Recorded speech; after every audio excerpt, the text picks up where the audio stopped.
Okay, I've started the recording. Well, I hope you all got through the storm okay. I know in my other class about 60% of the people who showed up still did not have power. So I hope that you do. I was without power, but only for about 8 or 10 hours, so that wasn't too bad. Any questions before we get started? All right, remember your second exam originally was scheduled for Tuesday of next week, which would be the 20th, but because of the Laura, we scheduled that for the 27th. And I think that will still be a good a date for it. And I'll keep you posted on that. Today,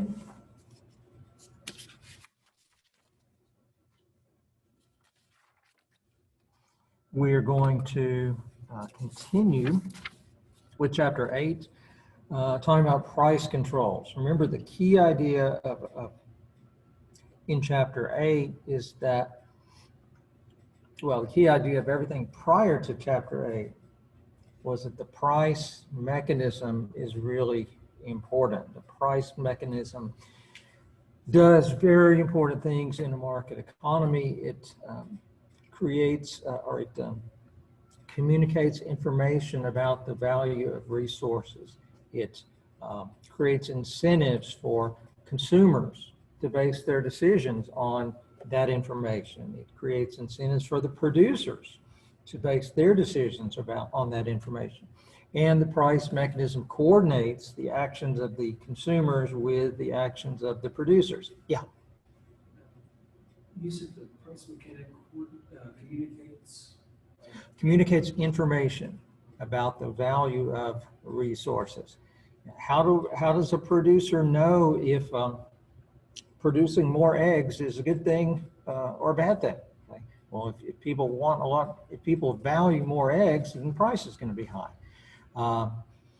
How does a consumer know what the value of something is to somebody else? You know, a bushel of wheat. Well, is it okay to buy lots of wheat and consume lots of wheat? Well, it depends on what it's worth to other people. And if the price is really, really low, that tells you other people don't value this very much. If the price is really high, it tells you there's somebody out there who values it highly. So consumers are making decisions all the time about how much of resources to consume. Producers are making decisions all the time about how much of various things to produce. You know, this incredibly complicated economy with all these decisions being made, requiring all this information, and prices are playing the key role in communicating all that information. And then in Chapter 8, we're saying, okay, well, what if we have price controls?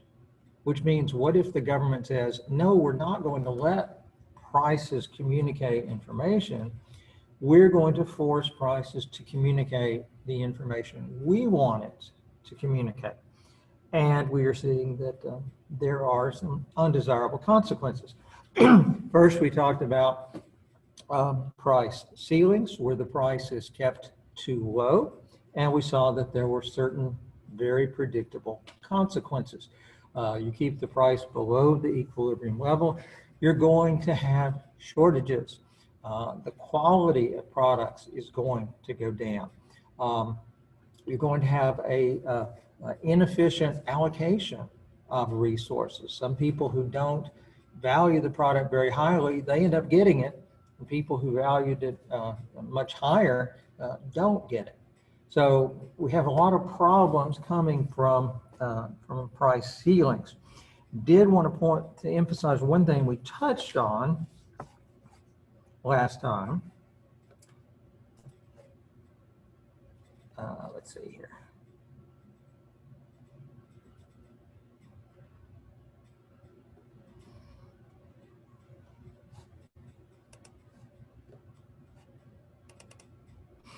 when we were talking about one particular type of control, price ceiling, one particular type of ceiling, rent control, generally the intention behind rent control is to help low-income people, help poor people. And we said that by keeping the rent below the equilibrium level, it creates all these problems. Okay? Well, does that mean that it's bad to try to help poor people? No, there are alternative ways to try to achieve the goal. And that's one of the important roles of economics. We're not saying it's bad to try to help poor people. We're saying that a price ceiling is a very ineffective way of trying to achieve that goal. And just to point out one alternative, if we want to help low-income people to be able to afford better housing, one way to do that without messing up the price mechanism is to have some type of voucher where you don't interfere with the price, but you give the low-income people a voucher which is worth a certain number of dollars if they use it on housing. Okay? So you are increasing their purchasing power. You're having you're directly helping them to get the housing we want them to have, but you are not changing prices, which means you're not creating a shortage, and it means you can target those vouchers to the specific people that you're trying to help. With a rent control, you're keeping the price down for all consumers. So that is going to affect the low-income people, but also high-income people. Some of the people who get the housing that is available are going to be wealthy people. So you're, even to the extent that the low price is helping consumers, some of the consumers you're helping will be very wealthy. Whereas with a voucher, you can target the aid to the very people that you're trying to help, and you can do that in a way that does not create a shortage. So when we object to price ceilings, we're not saying anything wrong with trying to help poor people. We're saying that the ceiling is not a very effective way to do it. If we want to help them, then we should look for alternative ways to do it. And vouchers are one. And vouchers can be used for all kinds of things, for housing, for education, for medical care. One of the big questions today is, well, how do we, what's the best way to provide health insurance? Okay? Well, you don't have to distort prices. You can give low-income people a voucher that they can then use to purchase health care or medical care. Okay? So there are ways that you can help people without abandoning the price mechanism. Okay, the other type of price control, the main type is a price floor. We started talking about this last time. We said it's a minimum price established by law. Price floors create a number of predictable consequences: surpluses, lost gains from trade, wasteful increases in quality, and a misallocation of resources. We said that the minimum wage is one example of a price floor, which is the opposite of a price ceiling. And we were looking at this graph. We saw that if we impose a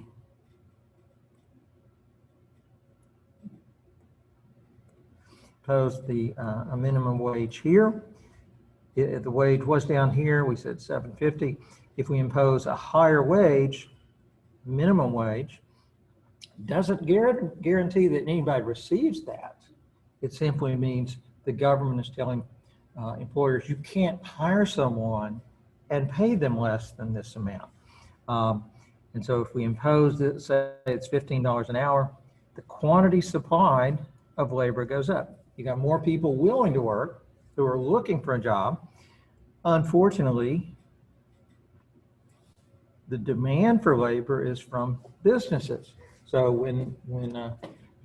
one thing we believe is true, demand curves slope downward. So when we raise the price of hiring a worker, guess what happens? They hire fewer workers. Quantity demanded goes down. So you get more people who want to work, fewer jobs, and so you get an increase in unemployment.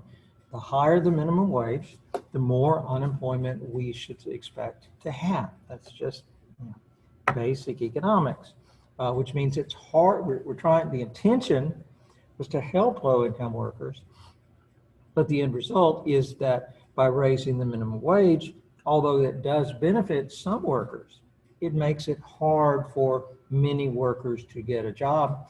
And the people who are most hurt are going to be the people with the least education, with the least job experience, the people who may be discriminated against in other ways. And those are the people who are most going to be hurt by the minimum wage. Yeah, question?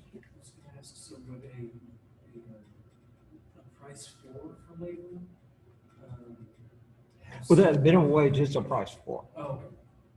Yeah. Okay, so what about, what I meant to ask was, well, dropping the minimum wage to below the market equilibrium.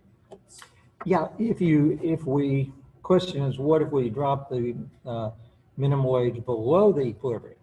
Okay. If we do that, let's hear the market wage, let's say it's $9 an hour. Okay. If it is 9 and the minimum wage is $7.50, what's the effect? That's shortage. Be careful. You got to be sure to think about, what does a price floor do? It tells the employer you can pay this much, or you can pay more. You just can't pay less. This is the bare minimum. The legal This is the bare minimum. So if the equilibrium is 9, then workers are going to be paid 9, even if the minimum wage is $7.50, right? Because and you might look at that and say to an employer, well, minimum wage only $7.50. Why are you paying 9? What would the employer say? Why are they paying more than the minimum wage? Now the law is they can't pay less than $7.50. But I mean, think about how many people, most people are paid more than the minimum wage. Why do employers do that? That's to attract better quality. Employers pay what it takes to acquire the workers who have the skills they want. You can bet when LSU, I think we still have an interim president for the system.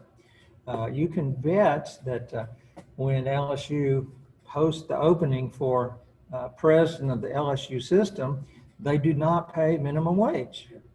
Why? I mean, certainly there would be people who would be willing to be the president for $7.50 an hour, but they wouldn't have the skills and the knowledge that LSU wants. And so LSU is going to pay what it takes to get the person with the skills and the knowledge and the background and experience that they want. And that applies everywhere else throughout the economy. They don't just pay the minimum wage, they pay what it takes to attract and keep the people that they want to keep. That's why most people don't get the minimum wage. They get, and it's not because the employer wants to be nice, it's that the employer knows it's in their interest to pay enough to acquire qualified people and to hold on to qualified people. And that's what protects workers primarily. It's not the minimum wage, it's that employers know if I don't pay enough, then my workers are going to be bid away. Somebody else is going to hire them. So if the minimum wage, if the market wage were 9 If the minimum wage was $7.50, then there would be no effect on the minimum. The minimum wage would have no effect because market forces here are pushing us to that $9 wage. And would the employers like to only pay $7.50? Yeah, but they wouldn't be able to acquire the workers that they want. Okay? And that's what determines what most people are paying. Okay, the self-check price floors result in, if it's a floor that's effective, then it means you're going to have a surplus. And I would say anytime you have a question dealing with a floor or a surplus, draw the graph, draw in the equilibrium, draw in the ceiling or the floor, and then think through where are market forces pushing us. And market forces are always pushing us to the equilibrium. And then you ask, is this floor or is the ceiling going to prevent us from going to equilibrium?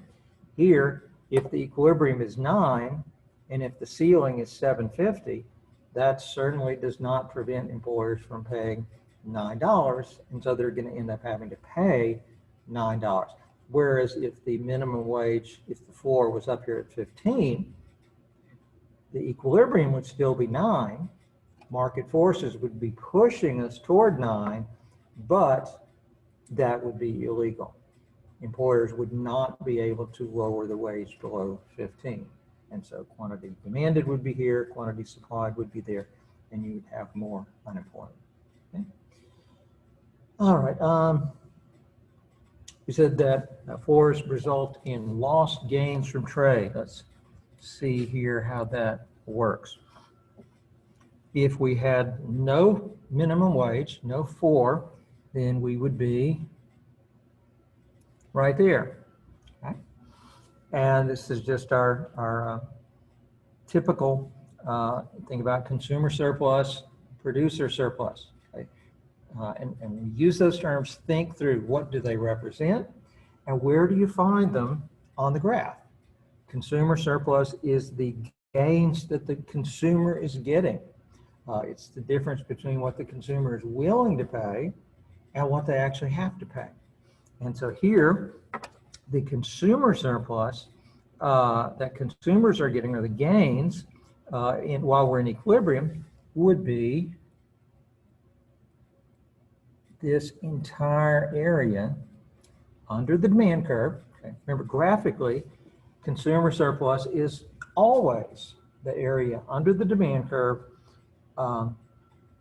and above the price line out to whatever quantity is being purchased. So the quantity here, our quantity is here. What are those workers worth to an employer? What's the most the employers are willing to pay? Well, they're willing to pay all of this area under the demand curve. What do the employers have to pay?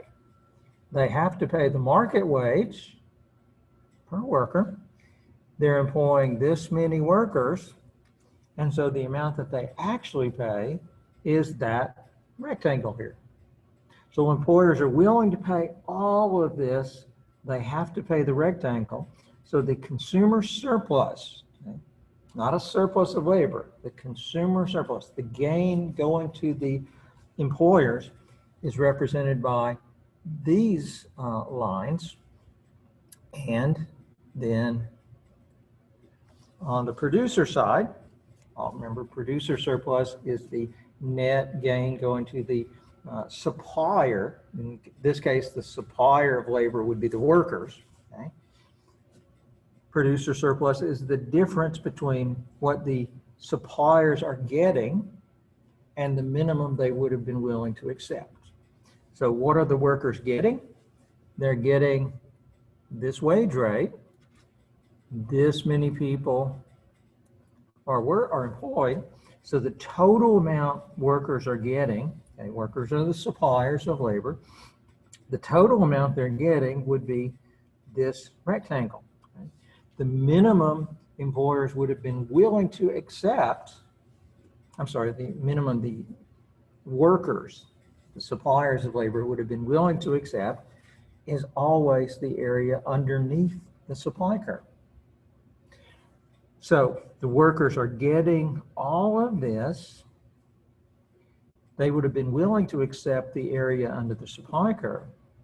So the producer surplus is the area below the price line and above the supply curve. So the producer surplus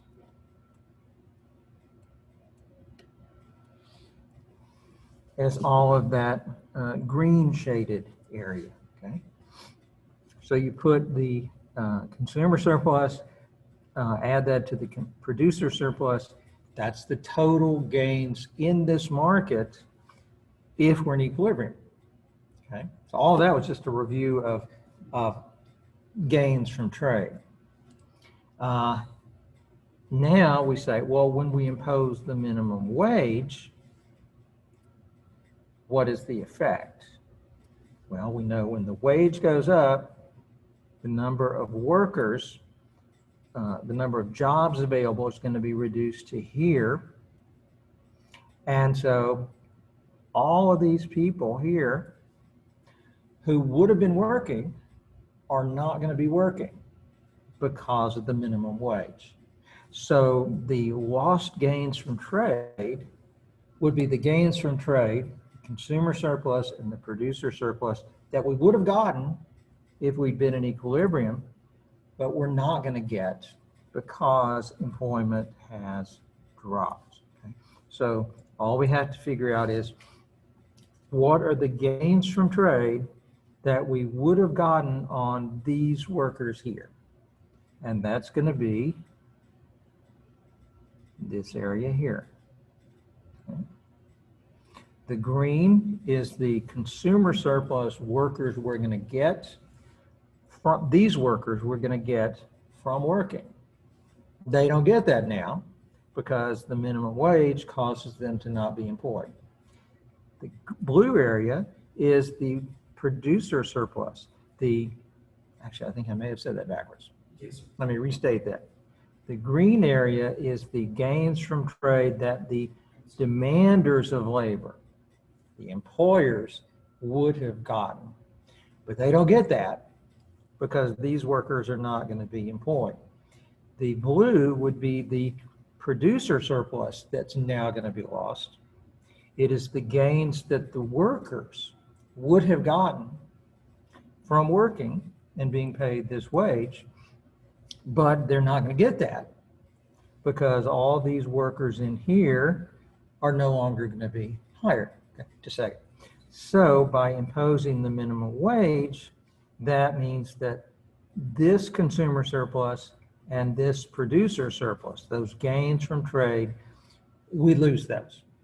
So that is the lost gains from trade. They're trades that would have benefited everybody, but they're not going to happen now. Okay?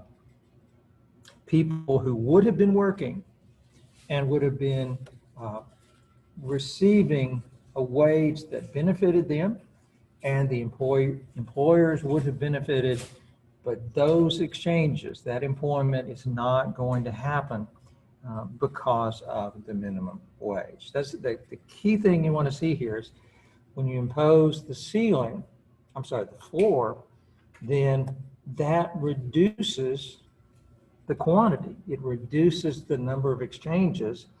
And so the gains that we could have gotten on those exchanges, we lose all of that. That's why we would say that the controls are inefficient. They're creating inefficiency. They're leading to a less efficient use of resources. Take it to the extreme. What if we think about all the people who are working today and all the benefits we get from people working and producing output? Okay? Well, what if we raise the minimum wage to $10,000 an hour? Okay? And basically, everybody who's employed would now be unemployed. So all of the gains from employment, we would lose all of those. That's exactly the type of thing we're talking about here. That's just taking it to the extreme where nobody works at all. You had a question? Yes, it was just as a, what can I do to remind myself who is supplying and who has a demand for the quantity being demanded? Yeah. And the supply of labor is the workers in potentia, potential workers. The question here is, how can you remind yourself of who the supplier is and who the demander is? When we're talking about minimum wage, it is confusing because the supplier of labor is the worker. And we tend to think of, we think of ourselves as workers and we're consumers. So it's when we're talking about the labor market, it does get a little confusing. But just remember, just think about supply of labor. Who's supplying labor? You might want to just write in. It's talking about workers. Workers are supplying their labor. And who's demanding labor? Who hires workers? Employers.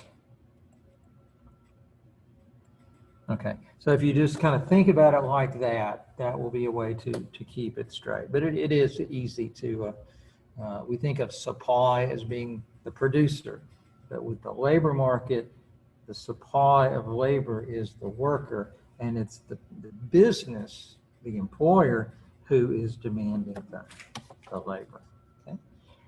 So that's another effect of the of a price floor, and here this just identifies what we already talked about. So A plus B would be the total of the lost gains from trade. Okay? When economists argue against a minimum wage, it's not that they want to help businesses or they want to help anybody in particular. The reason is that it creates inefficiency. We have these exchanges, these people who it would be efficient, it would be worthwhile for these people to be employed, but when you raise the wage above the equilibrium wage, then some people that we want to be employed are not going to be employed. And what's the reason? The reason is because the wage rate, which is a price, is sending the wrong signal. And that's fundamentally what price controls do. They cause the price to no longer send the right signal. Because when you have a ceiling or a floor, the price isn't conveying market conditions. With a ceiling or a floor, it's conveying what somebody in government wants to be the case. And that's going to be the wrong signal. Okay.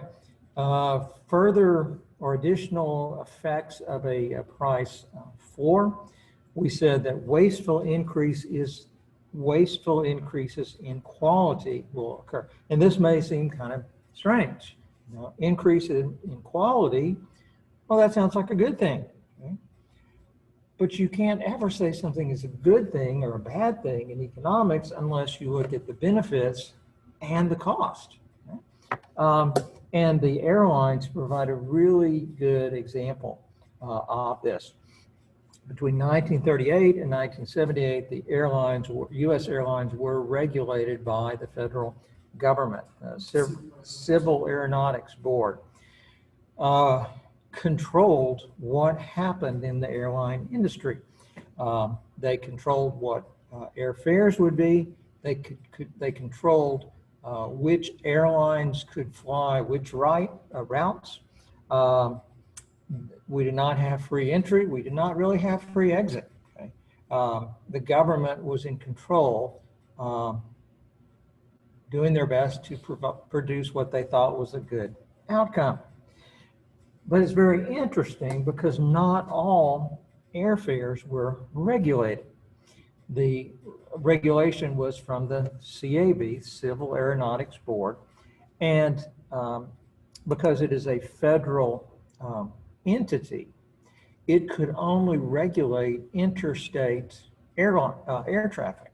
Okay? So any flight that started in one state and ended in another state, the fare was regulated by the federal government. But any flight that started in one state and ended in the same state, that was an intra-state flight. And so the Civil Aeronautics Board did not have any authority.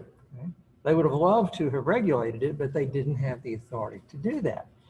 And so what we found was that unregulated fares, if you try to match similar flight paths, unregulated fares were roughly half the price of regulated flights. Okay? So basically the government was keeping airfare at twice the level that it would have been at if there had not been regulation. The airlines, the regulated prices were significantly above the prices that would have been required to get the airlines to fly those routes. So in one sense, you would think, whoa, it's very profitable to run an airline, okay? Because the price was kept way up. Problem is that the airlines still had an incentive to compete with each other. And if they couldn't, normally, when two firms are competing with each other, one of them is going to start cutting price and the price is going to fall. But because the CAB was keeping airfares up, they couldn't compete by offering lower fares. So they had to compete, by offering higher quality. And so, the food on airlines was relatively good. The seating was, you had a lot more space than you have today. A number of ways in which the air service, the quality was higher than it is today. Okay? The problem with that is that there's a cost to providing that higher quality service. And the cost of providing that service was greater than the benefit to the consumer. And here we have a graph that will help us understand what's going on there.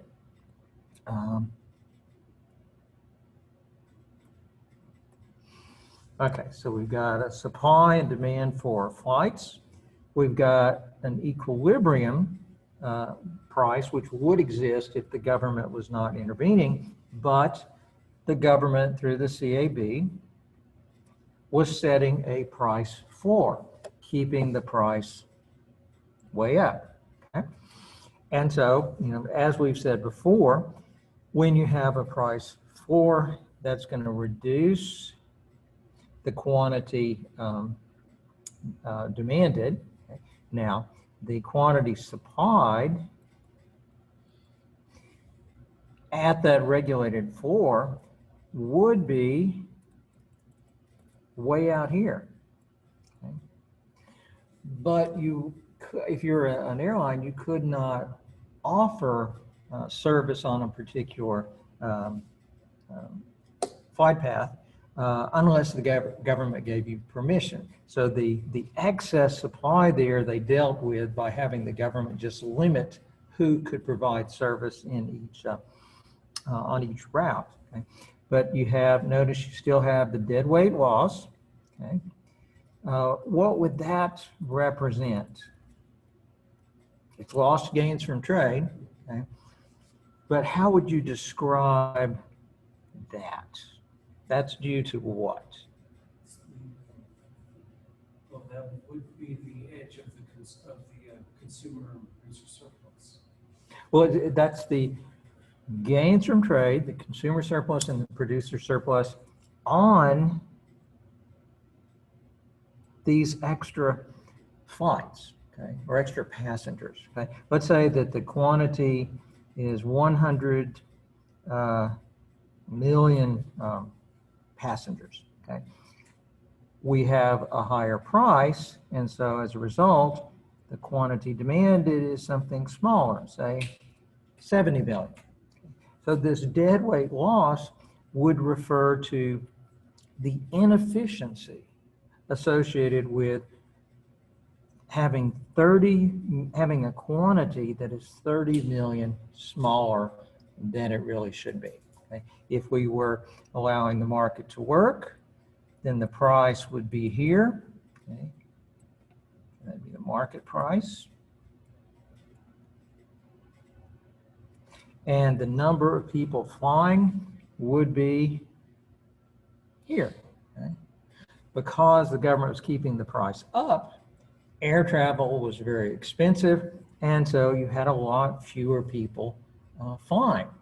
So this 30 million of people who would have been flying, but they're not flying because the price is being held up, there's inefficiency associated with that. And the inefficiency would be the gains from trade we would have experienced, would have enjoyed, if those people had been flying. But because the price was kept artificially high, those flights did not take place. And so the benefits we would have gotten from those exchanges, we don't get. Okay, that's the inefficiency due to or deadweight loss due to the fact that the price is being kept artificially high. Okay? Yeah. The 30 million flight, or the 30 million not earning through flights, that was the amount of the deadweight loss? Now, to calculate the amount, you'd have to do the triangle equation. But what we're saying here is the deadweight loss is a measure of the inefficiency that comes from these 30 million flights not taking place. Okay, you've got people who would have been benefits from them traveling, okay, or traveling by air, okay, but they didn't do it. Why? Because the price was artificially high. Okay, and so either they didn't fly, or they travel by some other means that wasn't as good. This is the benefit that society would have gotten from those had we been in the market equilibrium. But because the price was sending the wrong signal, those flights did not take place. So this potential gain from trade becomes a deadweight loss. Okay. So we've talked about, the 4, it creates a surplus. A 4 creates a deadweight loss. And then we talked about creating a quality waste. Okay? And that is roughly represented here. Okay? This is kind of an approximation. Here the idea is the government is keeping the price high. And so the airlines look at that and that high price and they say, wow, it is really profitable for us to attract more people. So what can we do? Well, let's give them, super good food. Let's give them really big space for their chairs. Now there's a big cost in having more arm space and leg space because it means you can't carry as many passengers, okay? But they are choosing to bear that cost because it provides a little benefit for the passenger, and they're competing to attract more passengers.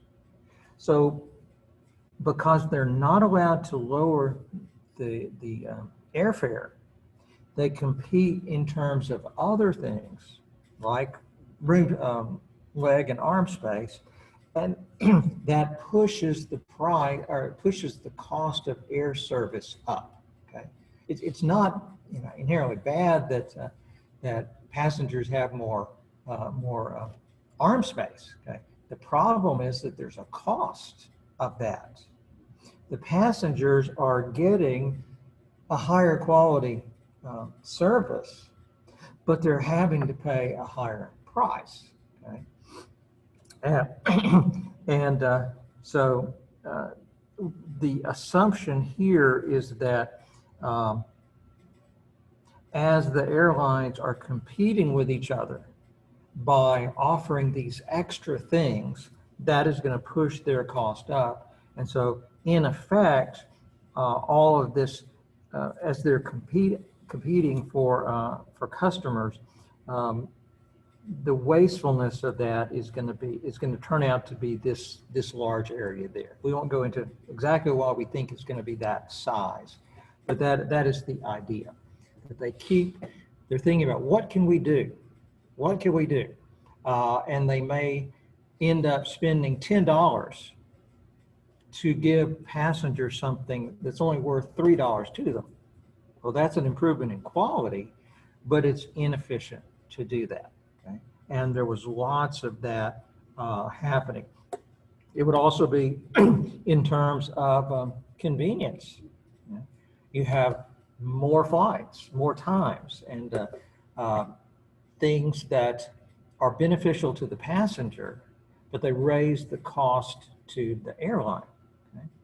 And nothing wrong with helping the passenger, but in deciding what package of services to offer the customer, you want the producer thinking about what is this worth to the customer and what's it going to cost. And if there's something that the airline can do that's going to cost $3 and it's worth $20 to the customer, then efficiency says do it. And competition will encourage the airline to do it. Okay? But if it's going to cost more than the benefit, then in a free market that wouldn't happen. But we had a lot of that going on with the airline price floors. And when when airlines were deregulated, okay, then what happened to the amount of air arm space you had? It shrank because the airlines crammed more and more seats into the airplane so they could sell more seats. Okay? Now, do customers like that? Okay. They like it enough to get out of the crowded planes and go where they gotta go. Well, think about it. With today, if you want to get you want a flight, you get to choose how much space you want and what price you want to pay. If you're a passenger who says, if I can save, $50, I don't mind being packed in here like a sardine for 2 hours. So, I'm going to go with wherever I can get the lowest price. Well, if that's you, then you can get a coach fare. If you say, I want space, I want to be comfortable, and I don't care if I have to pay more, then you can you can fly first class. So you still have those options today. The airlines have an incentive to give people options. And for the people who are willing to bear the cost of bigger space, they provide that. Okay?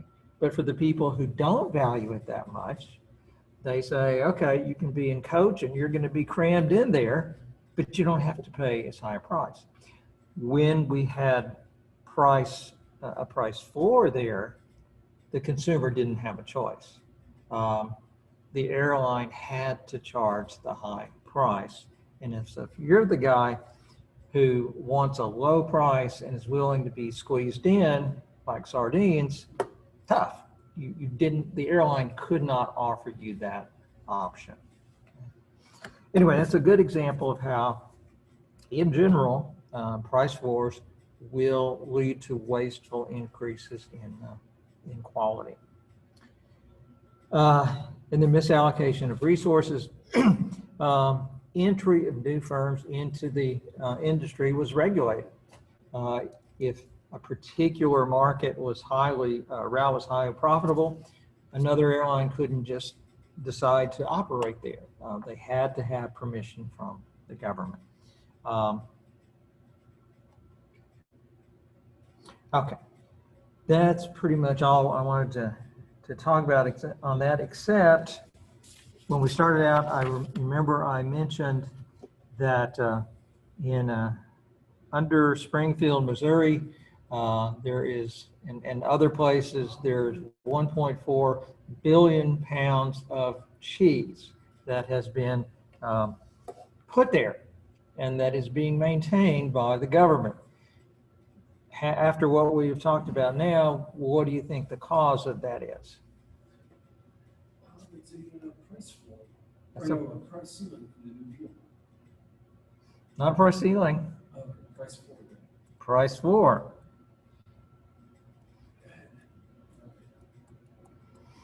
Okay. Actually, the reason it's cheese is because there are a lot of dairy products that can be converted into cheese, but we won't go into details.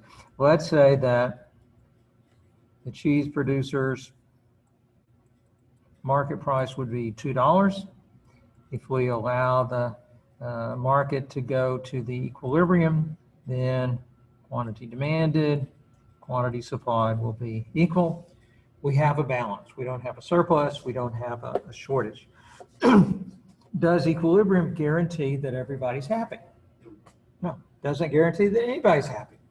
And the producers may look at that price and say, this is just not acceptable. Price needs to be at least $3.50. If the government listens to them, says, okay, we're going to set the price to at $3.50 per pound. We're going to have a floor of $3.50. Then think through, what are the effects? If the floor is $3.50, then that means the price, the government is telling producers you can charge $3.50 or anything above that, but you can't charge anything less. And so where's the equilibrium? If the floor is $3.50, where's the equilibrium?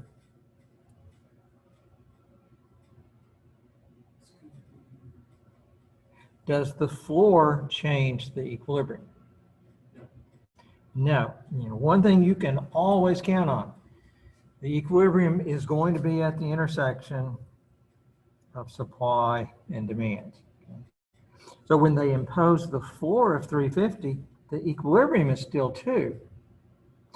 But, and that means that market forces are pushing us toward 2, but the government is saying anything below $3.50 is now illegal. So the price will be $3.50. And at that price, what's going to happen? Well, we read over horizontally to the demand curve. We read down. That gives us the quantity demanded. That's the amount of cheese that consumers will choose to purchase. How much will be available? Well, we read over to the supply curve at the same price. We read down.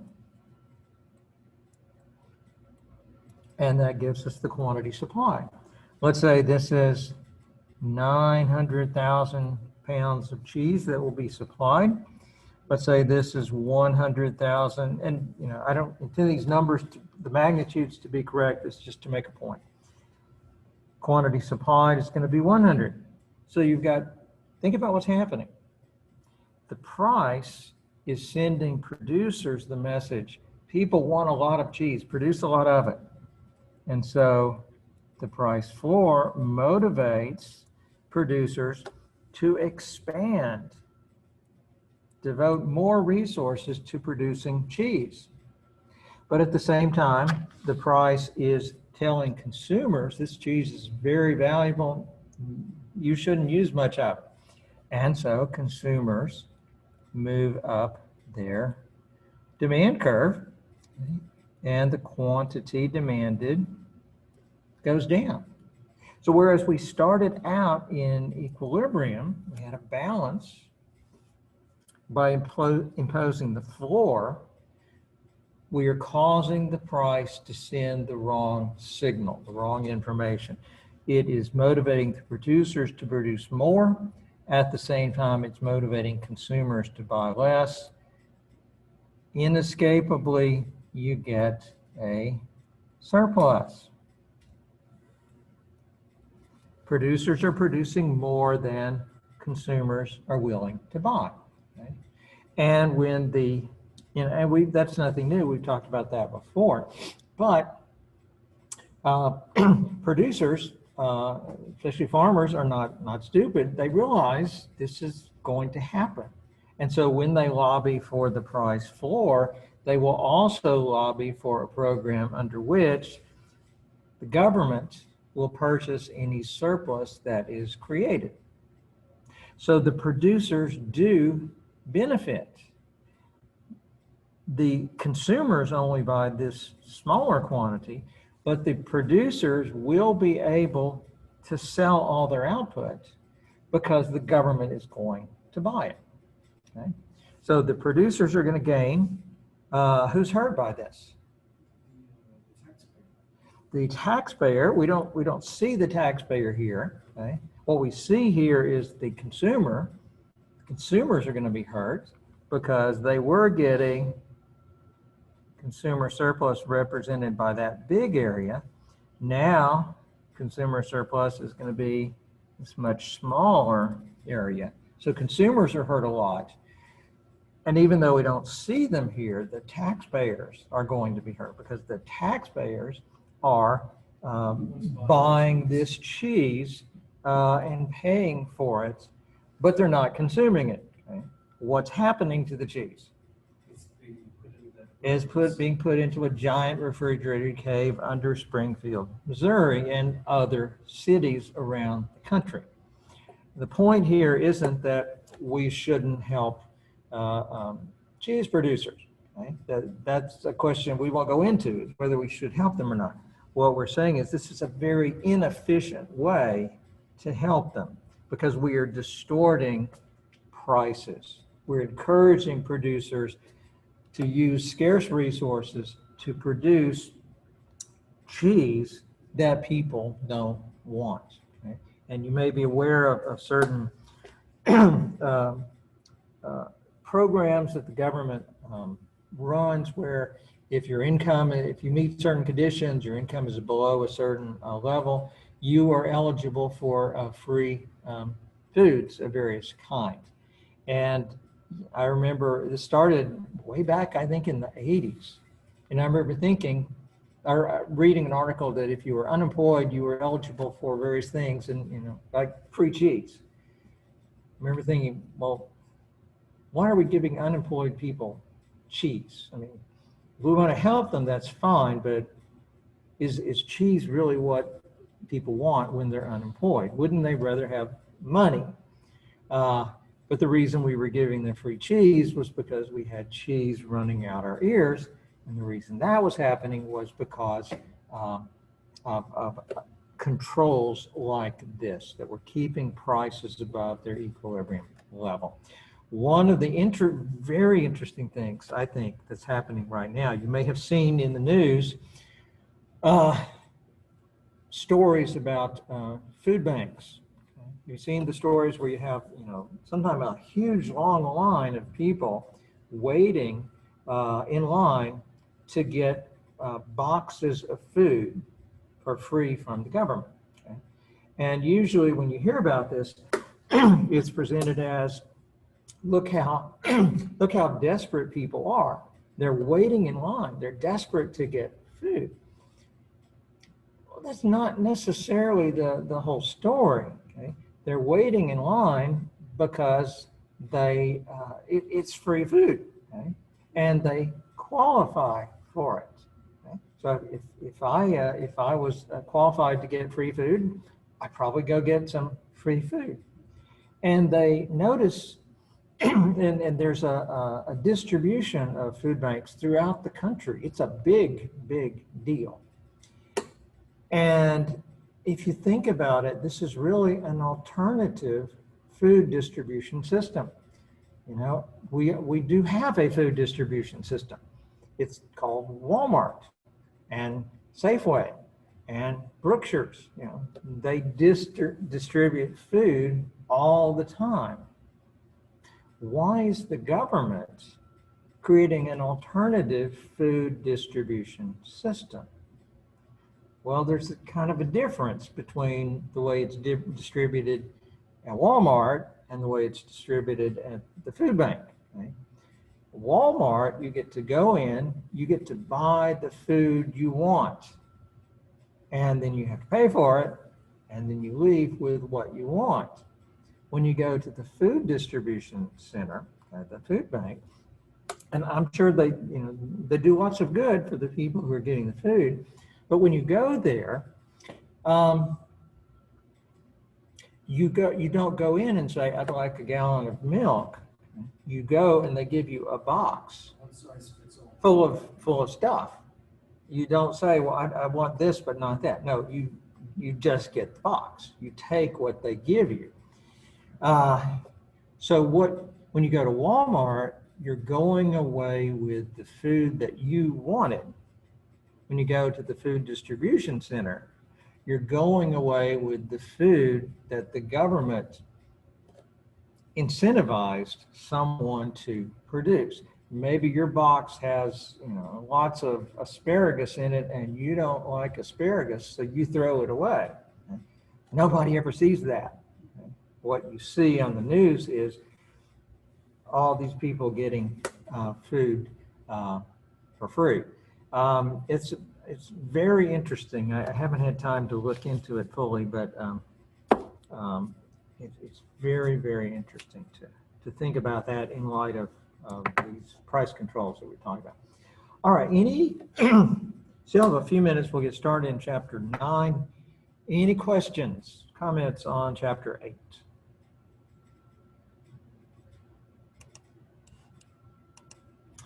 All right.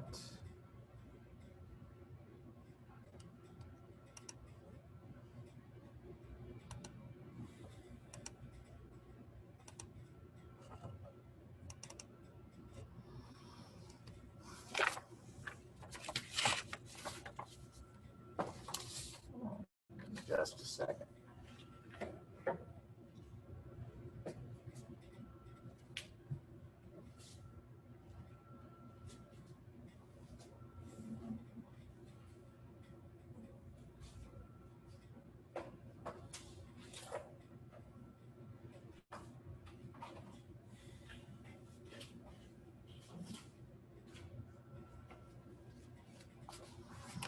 Okay. Chapter 9 is on international trade.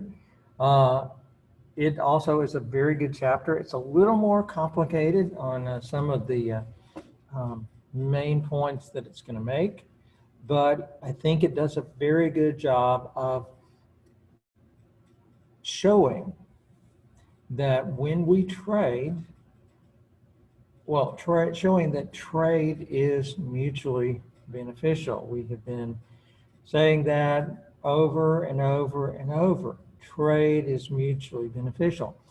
But sometimes people think, well, yeah, that's true. When I go to Walmart, that's mutually beneficial. And when I buy from my local grocery store, that's mutually beneficial.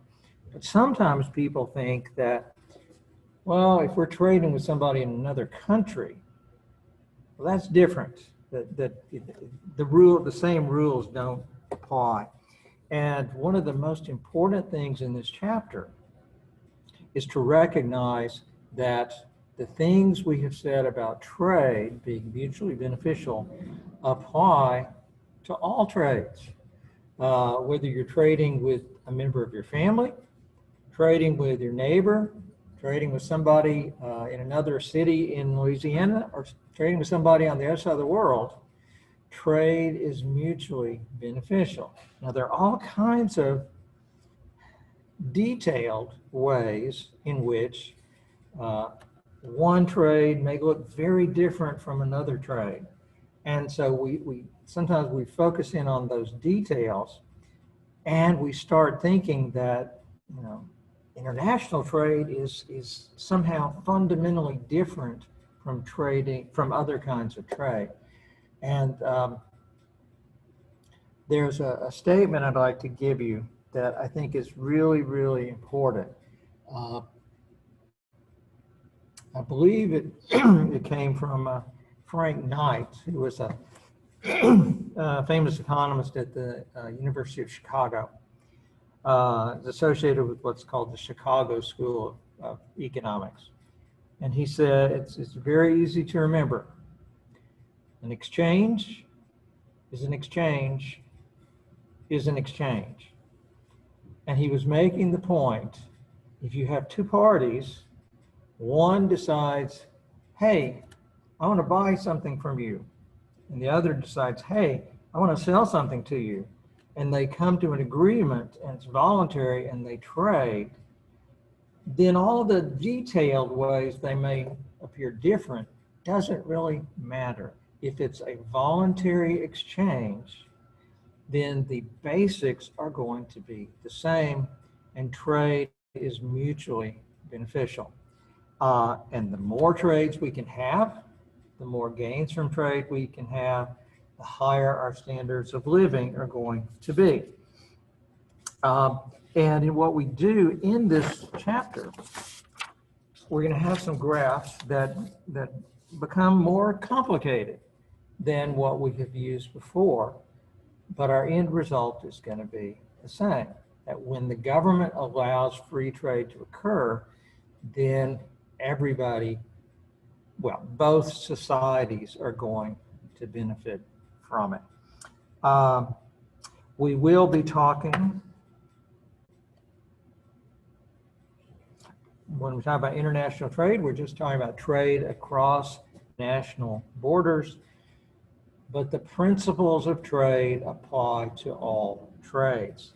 Trade makes people better off when preferences differ. This was back from chapter 2 in macro. Trade increases productivity through specialization and the division of knowledge. Trade increases productivity through comparative advantage. Trade is the route to progress and to success. When we make trade easier, then that leads to more trade, it leads to more gains from trade, and makes people better off. Yeah. Can you do that slide just a little bit more? Okay, well, I'll come back to it after we finish. Okay. Term that we will be talking about some, protectionism. Protectionism is an economic policy of restraining trade through quotas, tariffs, or other regulations that burden foreign producers, but not domestic producers. Okay? Many of the policies that the current administration follows would be categorized as protectionist policies. They tend to view trade as a zero-sum game and think that, well, if China's gaining from trading with us, we must be hurt from that. And protectionist policies are intended to combat that or to reduce trade. And we're going to see in this chapter that protectionism creates inefficiencies in the economy. So we're going to get into this a little bit slowly. You can use this as a review of excuse me, concepts that we've already been talking about, but you still may not be real comfortable with them, like consumer surplus and producer surplus. Okay? These are, they're not going to go away for the whole course. We're going to be talking about consumer surplus, producer surplus. If you're having trouble with it, let me know. We can have a maybe a special Zoom session for people who are struggling with it, because it's not easy. It's really complicated. It's really important to understand. Before trade, okay, when we have here in this chapter, when we talk about trade, we're talking about trade with other countries. When we have a market where we've got only domestic, means American producers, only American consumers, well, we know we're going to have an equilibrium. Okay? Here's the quantity, here's the price. Where is the consumer surplus? It's underneath the demand line in the price section. Always, consumer surplus is, you want to memorize this and understand it. Consumer surplus is always the area under the demand curve and above the price line, out to the quantity that is being consumed. So the consumer surplus is that area. Where's the producer surplus? It's the area above the supply line, but below the equilibrium line. That's right. It's below the price line and above the supply line. Price line is the equilibrium. Right. So this is the producer surplus. So where are the gains from trade? What would be the sum of those two? Basically, all of the area below the demand curve and above the supply curve. Okay? That's where we don't have the opportunity to trade with people in other countries. Okay? Well, what happens when we do have the opportunity to trade? Okay? Here, think about this graph very carefully. Same as before, except notice this is still the U.S., this is the supply from U.S. producers. Okay? This is the demand from U.S. consumers. All we've added here is this horizontal line. Important to really understand what that is. We are assuming that there are producers in the rest of the world who are willing to supply this product, and we're making an assumption that the U.S. is a relatively small part of the world market, and as a result, we can buy, or the world is willing to supply us with as much of this as we want at this constant price. Let's say that, we got a minute, but I think it'll be worth getting through this. Let's say the world price, or the no trade price, is $16 per unit. Okay, say this is some kind of semiconductor. And so if we don't have trade with other countries, the price is going to be $16 per unit. And now let's say we open our economy up to trade, and let's say the world price is $10. What does that mean? I mean, we're assuming that consumers in this country can buy as many units as we want at $10 a piece. Okay? Those are the assumptions we're making. Got to understand the domestic demand curve, how much Americans want to buy, the domestic supply, how much American producers are willing to sell, and the world supply curve. And we're assuming foreign producers are willing to sell us as much as we want at a constant $10 per unit price. With those three, think about what's going to happen. Okay? What are as a consumer, what do you want to do? I want to pay the least price for the most. You want to pay the lowest price you can. And in this country, the price is 16, but now you got foreign producers who are willing to sell to you for $10. Okay? Then I'm going to demand that. So you're going to go to the producers offering at $10, and so the price is no longer going to be 16. Okay? The equilibrium is no longer going to be here. Okay? At this $10 world price, how much do consumers want to buy? We just at $10, we go to the demand curve. Consumers now want to buy this quantity. Let's say that's 200 million units. Okay? How much will American producers be willing to sell? See, how much U.S. producers willing to sell is shown by the domestic supply curve. Since they can only charge $10 per unit now, how much are they willing to sell? The free trade quantity supply. Right here. This is the quantity that American producers are going to be willing to supply. And let's say that's 50 million. Okay. So because of trade, U.S. producers are going to provide and sell 50 million. US consumers are going to buy 200 million. Where are we going to get the other 150 million? That's going to be from import. That's going to be imported from foreign producers. So this gap between American consumption and American production represents imports. Okay? Now, how does this affect consumers? They were paying $16 per unit, now they're paying 10. So their price is going to come down. Consumers are paying less, so consumers are going to be a lot better off. How does this affect American producers? They're going to be producing less. They're going to be producing less. It's going to hurt American producers. Okay? So how do we, consumers benefit, producers are hurt. How do we know whether the gains exceed the benefits? Okay? Well, using the ideas of consumer surplus and producer surplus, we're going to be able to